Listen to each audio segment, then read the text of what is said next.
السلام علیکم ورحمۃ اللہ وبرکاتہ۔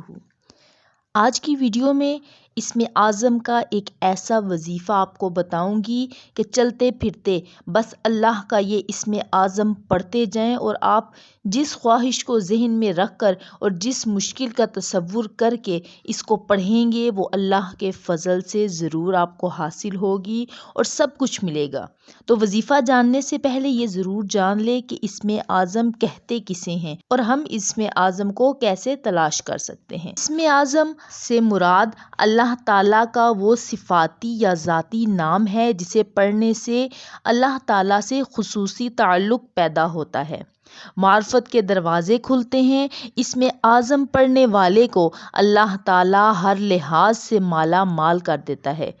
وہ اپنے رب سے اسم اعظم کی بدولت جو کچھ مانگتا ہے سو پاتا ہے۔ اسم اعظم کے صدقے اس کی ہر دعا قبول ہوتی ہے۔ جن لوگوں کو اسم اعظم کا راز ہاتھ آ جاتا ہے وہ اس کے خاص بندے بن جاتے ہیں۔ اللہ انہیں دنیا میں اور دین میں انعام یافتہ بنا دیتا ہے۔ انہیں نہ مٹنے والی عزت ملتی ہے اور نہ ختم ہونے والی دولت میسر آتی ہے۔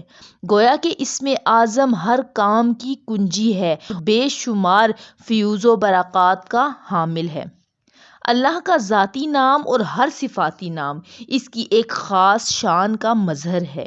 جو شخص اللہ تعالیٰ کو جس شان یعنی جس صفاتی نام سے پکارتا ہے، اللہ تعالیٰ اپنی اس شان کے فیوز و برکات سے اسے نواز دیتا ہے اور اپنی اس خاص شان کا راز اس پر کھول دیتا ہے۔ یعنی اگر کوئی شخص اللہ تعالیٰ کو رحمان کہہ کر پکارتا ہے تو اللہ تعالیٰ اسے اپنی رحمت سے مالا مال کر دیتا ہے اور اس کا وجود دوسروں کے لیے باعث رحمت بنا دیتا ہے۔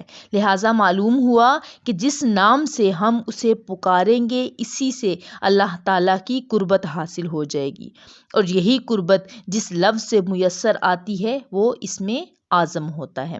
لہٰذا اسم اعظم تلاش کرنے کا ایک عام اصول یہ ہے کہ جس آیت یا لفظ میں اللہ تعالیٰ کی شان عبودیت، شان رحمانیت، شان قیومیت، شان صمدیت، شان قدرت، شان جلالیت، شان علویت، شان بدیعت، شان لطافت کا اظہار ہوتا ہو وہ لفظ یا آیت اسم اعظم ہوگی۔ مثلاً اللہ تعالیٰ معبود ہے، ہم اس کی عبادت کرتے ہیں، اس لیے لفظ اللہ یا ایسی آیت جس میں یہ لفظ ہو کہ اللہ ہمارا معبود ہے وہ اسم اعظم ہے۔ لہٰذا لفظ اللہ اور لا الہ الا اللہ اسم اعظم ہے۔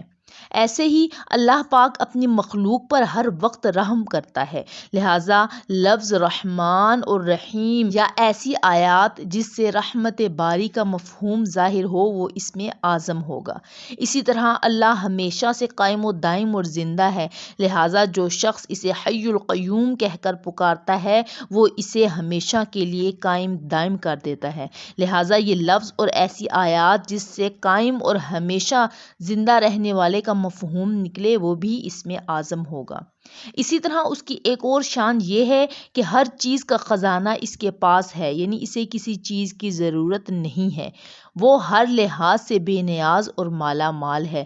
لہٰذا لفظ اللہ الصمد اسم اعظم ہوا۔ اس لیے جو شخص اسے اللہ الصمد یعنی یہ کہتا ہے کہ تو میرا بے نیاز معبود ہے تو وہ اسے بے نیاز بندہ بنا دیتا ہے۔ ایسے ہی لفظ یا ذا الجلال والاکرام، یا لطیف، یا قادر، یا علی، یا بدیع اسم اعظم ہیں، کیونکہ ان الفاظ میں اللہ تعالیٰ کی ایک شان خصوصی مضمر ہے جو ان الفاظ کے پڑھنے سے ہی ظاہر ہو سکتی ہے۔ کلمہ طیبہ کے اسم اعظم ہونے کے بارے میں ایک حدیث آپ لوگوں کو بتاتی ہوں کہ حضرت جابر رضی اللہ تعالیٰ عنہ سے روایت ہے کہ حضور صلی اللہ علیہ وآلہ وسلم نے فرمایا کہ تمام اذکار سے افضل ذکر کلمہ طیبہ ہے، یعنی لا الہ الا اللہ، یہ اسم اعظم ہے اور تمام اذکار سے بہترین ذکر کلمہ طیبہ ہے۔ تو اب میں آپ کو وہ وظیفہ بتا دیتی ہوں کہ جس کا میں نے شروع میں ذکر کیا تھا۔ اگر آپ کو کوئی پریشانی ہے، کوئی مسئلہ ہے، کوئی ایسا بگڑا ہوا کام ہے جو کہ حل ہونے میں نہیں آ رہا، آپ اس کے لیے بہت فکر مند ہیں، تو ایسے میں آپ اللہ کا اسم اعظم یعنی یا اللہ یا قادر یا اللہ یا قادر، یہ اللہ کے دو نام ہیں اور دونوں ہی اسم اعظم ہیں۔ ان کو آپ چلتے پھرتے اٹھتے بیٹھتے ہر وقت ان کا ورد کرتے رہیں، یا اللہ یا قادر، یا اللہ یا قادر۔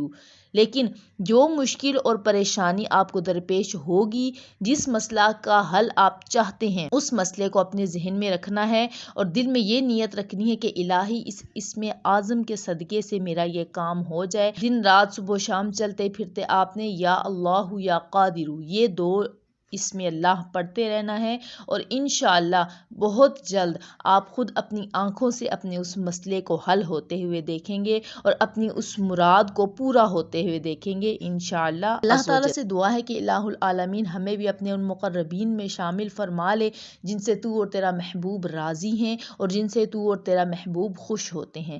آمین ثم آمین۔ اگر ویڈیو پسند آئی ہے تو ویڈیو کو لائک کر کے دوسروں کے ساتھ شیئر بھی کر دیجئے۔ ملتے ہیں ایک نئی ویڈیو کے ساتھ، تب تک دعاؤں میں یاد رکھیے گا۔ جزاک اللہ خیرہ۔ اللہ حافظ۔